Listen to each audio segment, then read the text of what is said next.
त्योहार मनाते हैं और मकर संक्रांति के अंदर हमारे हिंदू भाई जो है वो पतंग उड़ाते हैं।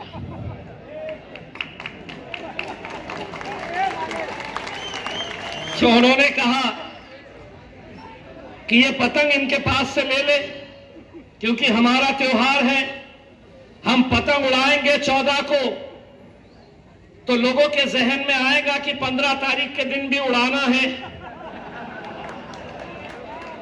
तो वो इलेक्शन कमीशन के पास गए, लिखित में शिकायत दिए। इलेक्शन कमिश्नर ने गौर से उनको देखा और मन ही मन में सोचा, ये कहां से आ जाते हैं ये ऐसे लोग, कौन इन्हें मंत्री बना देता है।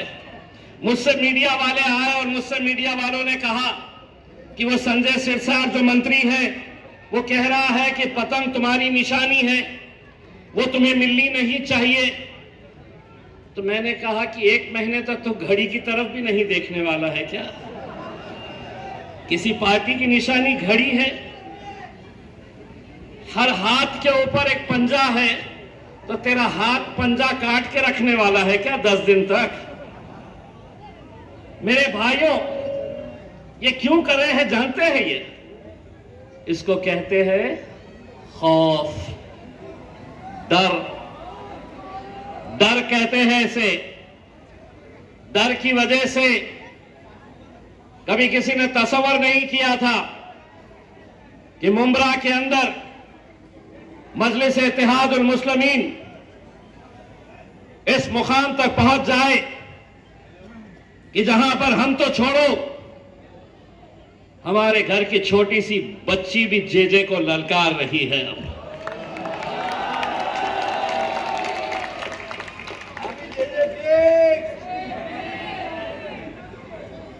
मैं यूनुस भाई से इतना कहना चाहूंगा कि अल्लाह कभी कभी रास्ते खुद बनाता है। आपकी मंजिल, आपकी बच्ची का मुस्तकबिल ये मजलिस में लिखा हुआ था। शायद इसीलिए वो दरवाजा बंद हुआ तो हमारा दरवाजा खुला है यहां पर। शायद अल्लाह को आपके जरिए हमें यहां पर जीत दिखानी थी, तो इसीलिए आज आपने मजलिस का दामन थामा है। मैं 14 के 14 उम्मीदवारों से यह वादा करता हूं कि हम लोग आपके पीछे पूरी ताकत के साथ खड़े रहेंगे। बहुत सारे मुखर्रिर जितने भी थे उन लोगों ने एक कंपनी का नाम लिया जिससे सुना है कि मुंब्रा पूरी तरीके से परेशान है, टोरेंट कंपनी। मुंब्रा की आवाम ये दुआ कर रही है कि इस बार मजलिस कामयाब हो जाए, और टोरेंट का मालिक ये प्रार्थना कर रहा है कि मजलिस जीते नहीं, क्योंकि उसे मालूम है कि जीतने के बाद तेरा हश्र हम क्या करने वाले हैं। आप ये सोच रहे होंगे कि हमारे कॉरपोरेटर चुनकर आ जाए तो इतनी बड़ी कंपनी को ये क्या कर सकते हैं। ये आपका बेटा, आपका भाई इम्तियाज जलील आपके सामने खड़ा हुआ है। मेरे शहर में भी एक समांतर नाम की कंपनी, जो पानी का ठेका, पूरे शहर के पानी का ठेका एक प्राइवेट समांतर नाम की कंपनी को दिया जा रहा था। कंपनी किसकी थी? तो भारतीय जनता पार्टी के राज्यसभा के member of parliament Subhash Chandra की कंपनी थी। यह सुभाष चंद्र जी न्यूज का मालिक, करोड़पति, सत्ता इनकी केंद्र में, ये महाराष्ट्र के अंदर इनकी हुकूमत, सारे के सारे तय कर लिए थे कि ये कंपनी हम समांतर कंपनी सुभाष चंद्र गोयल भारतीय जनता पार्टी के उस एमपी को देंगे। देवेंद्र फडणवीस मुख्यमंत्री मुंबई के अंदर मंत्रालय में एक मीटिंग बुलाए और उस मीटिंग के अंदर मेरे शहर के 3 आमदार, एक भाजपा का, एक शिवसेना का और एक मजलिस इत्तेहादुल मुस्लिमीन का इम्तियाज जलील, वहां पर वो कंपनी के बड़े बड़े अधिकारी आए यह समझाने की कोशिश की कि यह कंपनी कितनी अच्छी है, यह कंपनी आएगी तो शहर को पानी मिलेगा। देवेंद्र फडणवीस साहब हमें मनाने की कोशिश करते रहे कि तुम ये कंपनी के लिए हां कर दो। मीटिंग खत्म हुई, देवेंद्र फडणवीस साहब ने अपने भारतीय जनता पार्टी के एमएलए से पूछा, काय बोलायचं तुम्हाला? उसने कहा कि साहेब, तुम्हाला जे निर्णय घ्यायचे आहे ते घ्या। शिवसेना के एमएलए से पूछा, काय करायचं? उन्होंने कहा, साहेब तुम्हाला जे निर्णय घ्यायचे आहे ते घ्या, तुमको जो फैसला करना है करो। मुझसे पूछा, जलील भाई क्या करना है?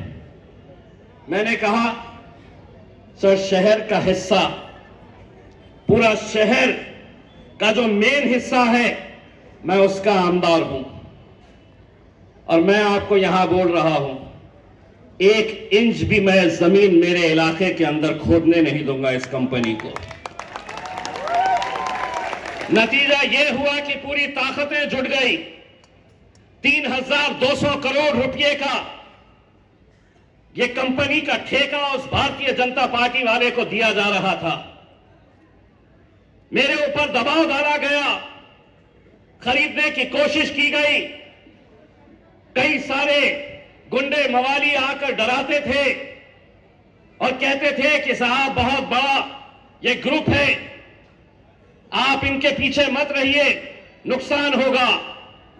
मैंने उनको उस वक्त भी कहा था, आज एक बार फिर कह रहा हूं, अगर हम डरते तो यहां तक नहीं पहुंचते। हम डरते हैं तो सिर्फ अपने रब से डरते हैं। तुम्हारी कोई औकात नहीं है हमें डराने की। और आज अल्हम्दुलिल्लाह वो कंपनी को अगर किसी ने वापस भिजाया है तो वही इम्तियाज जलील ने उसको वापस भिजाया है उल्टे पांव। अगर टोरेंट से आप परेशान हैं, मैं आपको जबान देता हूं, आप मजलिस के उम्मीदवारों को कामयाब करिए। आपकी इस लड़ाई के अंदर हम पूरी ताकत लगाएंगे और देखेंगे इंशाअल्लाह कि हर घर जो मुमरा का परेशान है इस कंपनी से, ये कंपनी बड़ी है या हमारी ताकत बड़ी है, इंशाअल्लाह हम आपको दिखाएंगे उसको। मुझे बताया जा रहा था 3 लाख रुपए, 2 लाख रुपए ऐसे फाइन लगाए जाते हैं, 6-6 लाख।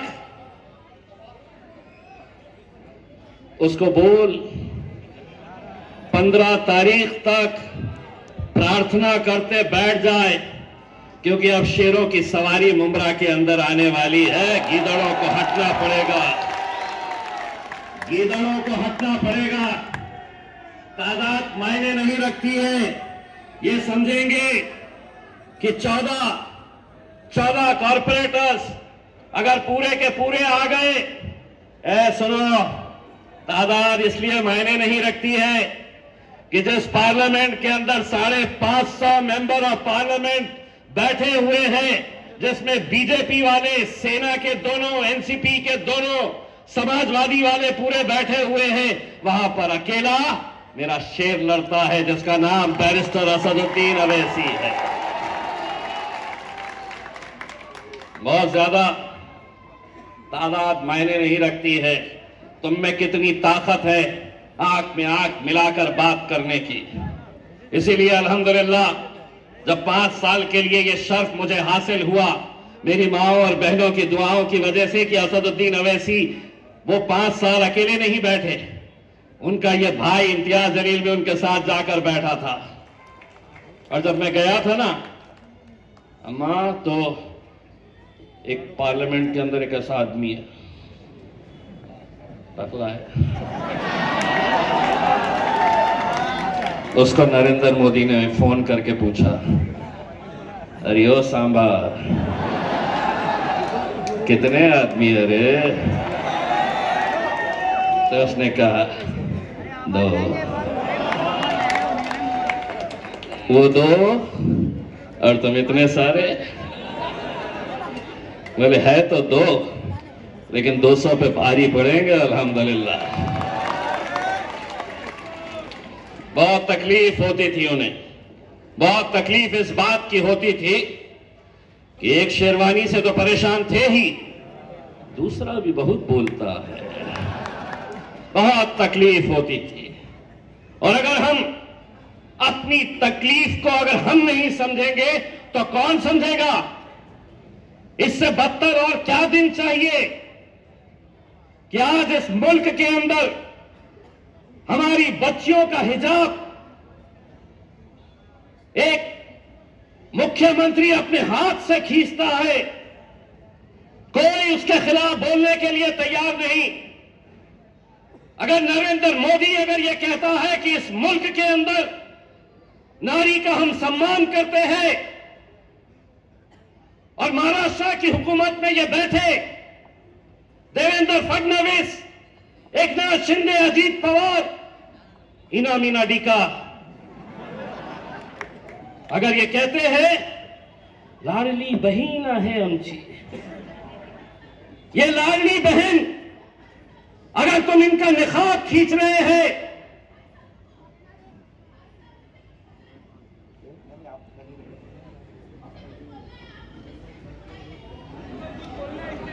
जलसे के बाद अपन दोनों बैठ के बात करेंगे।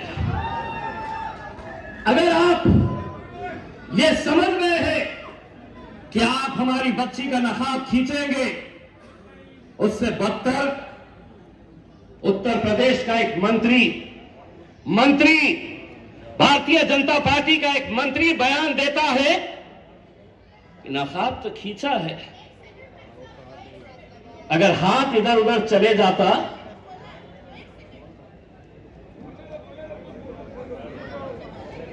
बहन जी, मुझे है तो आपके लिए दूसरे जलसे के अंदर इंशाअल्लाह आपको आधा घंटा बोलने का मौका दिया।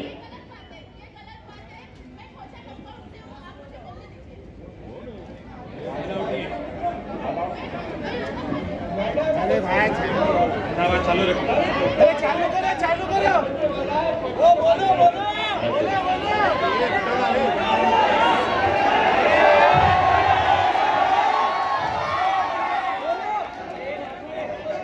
चलिए मुझे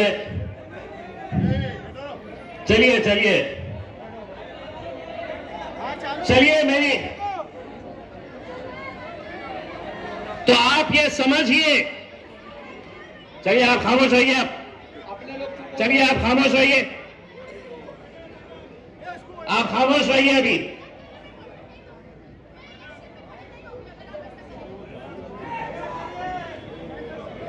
तो अगर आप ये समझ रहे हैं कि एक भारतीय जनता पार्टी का मंत्री अगर ये कहता है कि सिर्फ नकाब तो खींचा है, हिजाब तो खींचा है, अगर हाथ इधर उधर चले जाता तो हिंदुस्तान के अंदर कोई ऐसा लीडर नहीं था जिसने उसको जवाब दिया जो जवाब हमने दिया। और वो जवाब अगर आपने नहीं सुने तो एक बार फिर से आपको कहता हूं, उस नेता को इम्तियाज जलील ने कहा कि अगर तू किसी भी बच्ची के बारे में, किसी भी जात और किसी भी धर्म की बच्ची के बारे में अगर इस तरह कहेगा कि हमारा हाथ इधर उधर चले जाता तो तेरा हाथ तोड़कर हम दूसरे हाथ में थमा देते।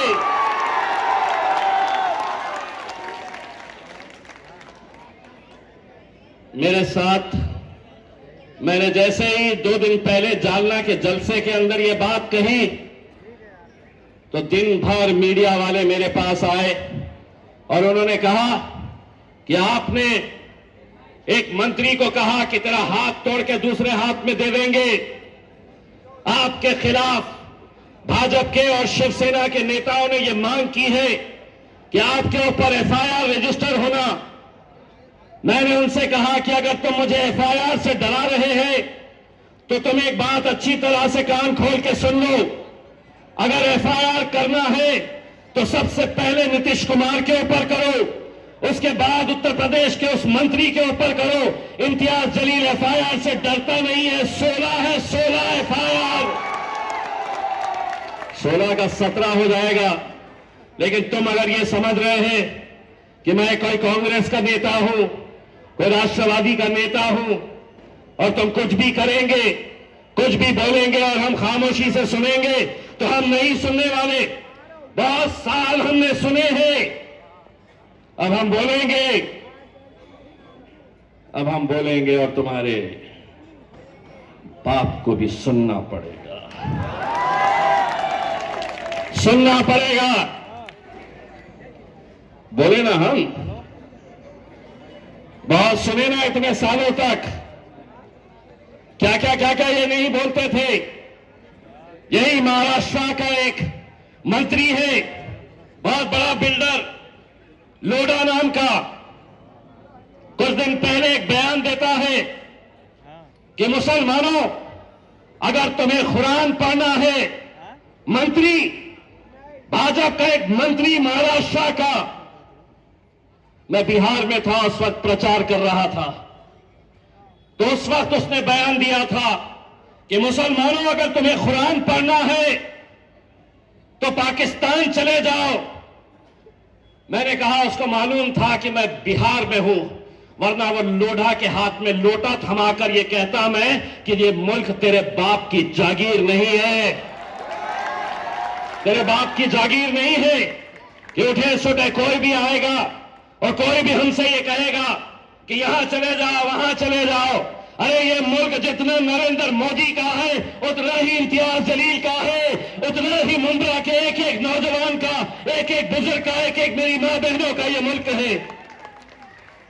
1947 में जब हमसे पूछा गया था कि तुम्हें यहां रहना है क्या वहां जाना है, तो हमारे बुजुर्गों ने कहा था कि इस मिट्टी में हम पैदा हुए हैं और इंशाअल्लाह इसी मिट्टी के अंदर हम दफन होंगे।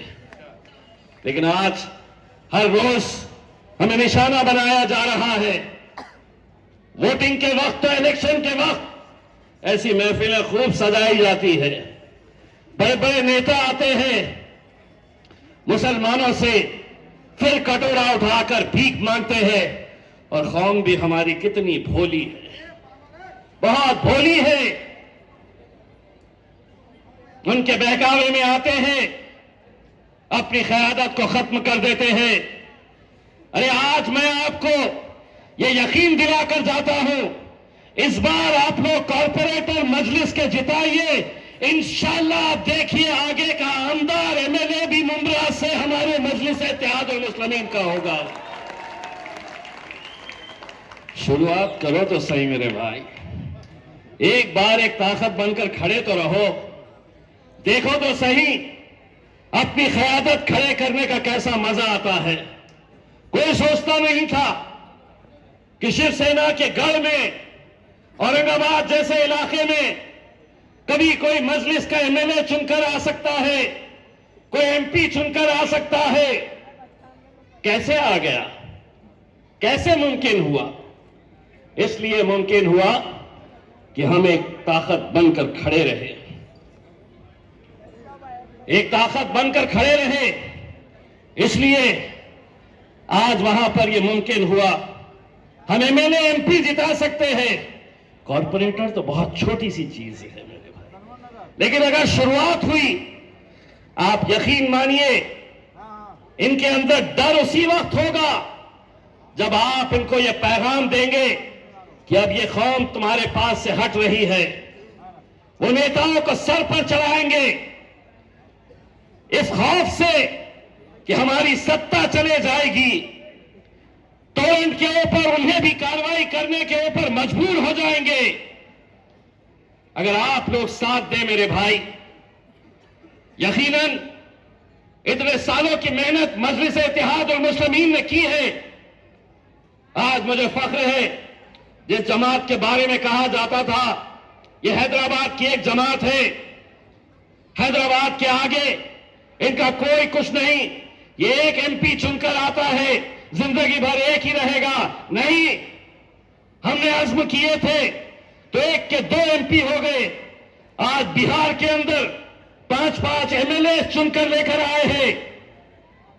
बिहार में हम गए तो कांग्रेस वाले, हमारी सभा होती, दूसरे दिन हेलीकॉप्टर लेके पहुंच जाते और उनके बड़े बड़े नेता जो है वो ये कहते कि ओवैसी हैदराबाद से क्यों आए, एमआईएम का बिहार के अंदर क्या है, ये बिहार में क्या करने के लिए आए हैं। राहुल गांधी, तमाम नेता ये बार बार हमसे कहते। हमने कहा मेरा भाई असदुद्दीन अवैसी हैदराबाद से बिहार नहीं आ सकता। तुम्हारे मम्मी इटली से आए थे तो हमने कुछ बोले थे क्या? हमने कुछ बोले थे कि आपके मम्मी इटली से आके यहां पर हुकूमत कर रहे थे और हमारा भाई वहां से यहां नहीं आ सकता? अल्लाह को तकब्बुर पसंद नहीं है, ये समझ लेना। हम 5 है तो कांग्रेस कितने पे सिमटी है पता है? 6। हम 5 है। इंशाल्लाह आगे चल के इसकी तादाद भी बढ़ेगी। बस आप लोगों से मैं ये कहना चाहता हूं, मुंब्रा हो, औरंगाबाद हो, गोवंडी हो या वो इलाके हिंदुस्तान के जहां पर मुसलमानों की आबादी ज्यादा है, वहां पर एक कारोबार धड़ल्ले से हुकूमत की जेर निगरानी पुलिस की सरपरस्ती के अंदर चलाया जा रहा है। मेरी माओं से मैं ये कहना चाहता हूं, एक कारोबार उन तमाम शहरों के अंदर चलाया जा रहा है, हुकूमत की जेर निगरानी और पुलिस की सरपरस्ती के अंदर यह चलाया जा रहा है नशे का कारोबार मेरे भाई। क्योंकि उन्हें मालूम है कि इस नस्ल को हमें कमजोर करना है, इस नस्ल को हमें बर्बाद करना है, हमारे नौजवानों को हमें कमजोर करना है। इसीलिए सब जानते हैं बेचने वाला कौन है, पुलिस जानती है कि इस इलाके में कौन नशे का कारोबार कर रहा है। लेकिन जब हुकूमत ने ही यह तय कर लिया है कि हमारी ये नस्ल इसको बर्बाद करना है, तो हम कैसे कर सकते हैं? तो नशे का कारोबार, आज हमारे बीच इतने पढ़े लिखे लोग, डॉक्टर, उन्होंने अपने तकरीर के अंदर कहा कि हमें अच्छी तालीम चाहिए, अपने बच्चों को अच्छा मुस्तकबिल अगर देना है तो हमें अच्छे स्कूल और कॉलेज चाहिए। लेकिन नहीं, हमारे इलाके के अंदर नशे का कारोबार, पुलिस स्टेशन हमारे इलाकों के अंदर, गंदगी हमारे इलाकों के अंदर, टूटी फूटी सड़कें हमारे इलाकों के अंदर, गंदा पानी हमारे इलाके के अंदर, और वो जिस इलाके के अंदर रहते हैं वहां सब कुछ अच्छा मिलेगा।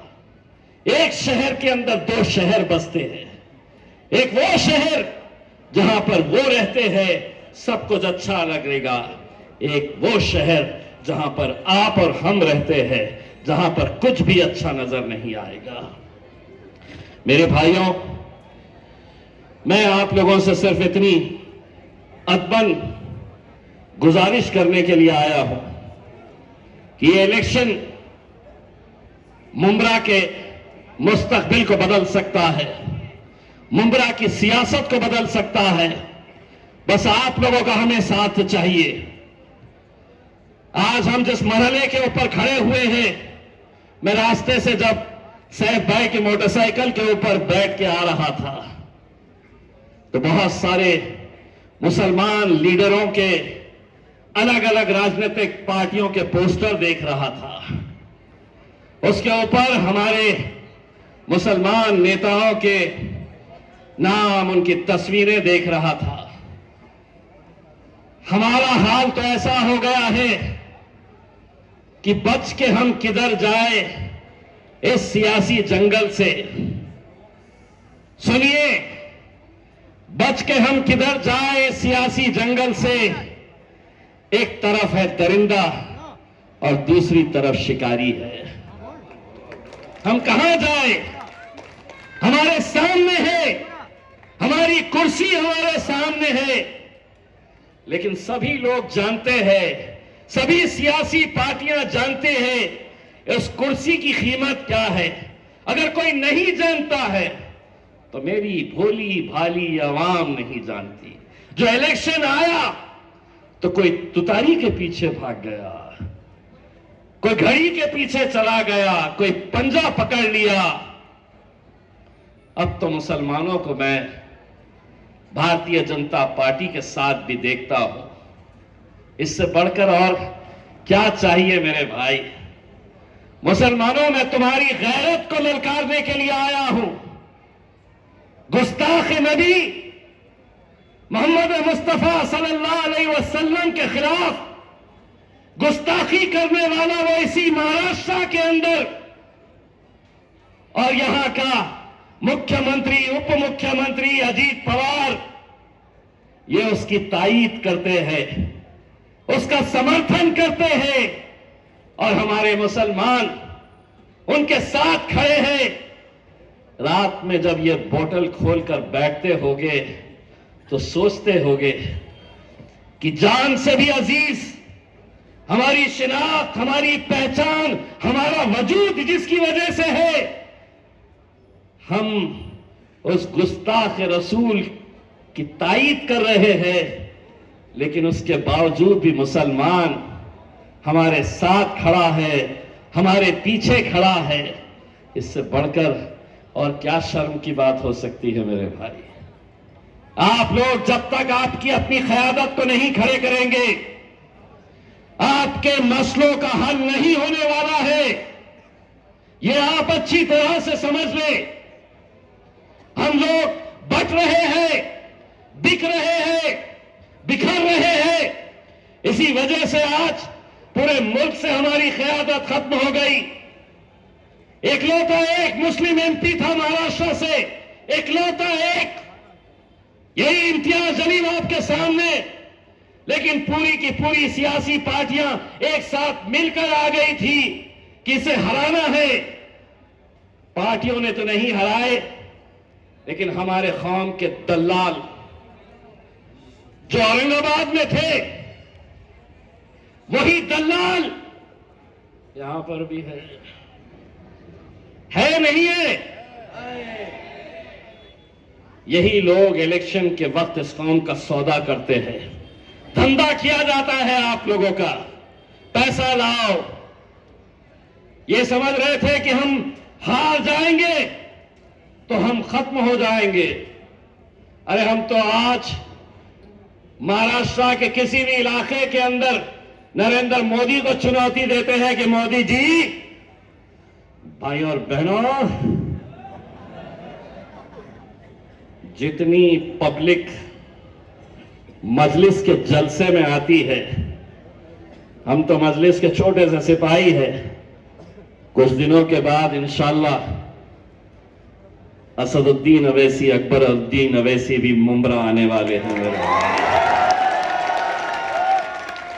हम तो मोदी जी को कह रहे हैं, उनके जलसों में ना किसी को गाड़ी भेजने की जरूरत रहती है, ना किसी को 500-500 रुपये देकर बिठाना पड़ता है। वो सिर्फ आते हैं तो इस बात के ऊपर आते हैं, इस नारे के ऊपर आते हैं कि तेरा मेरा रिश्ता क्या।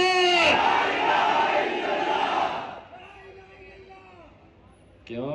पीछे वालों ने क्या हमारी है ना कि किराए से आए हुए हैं?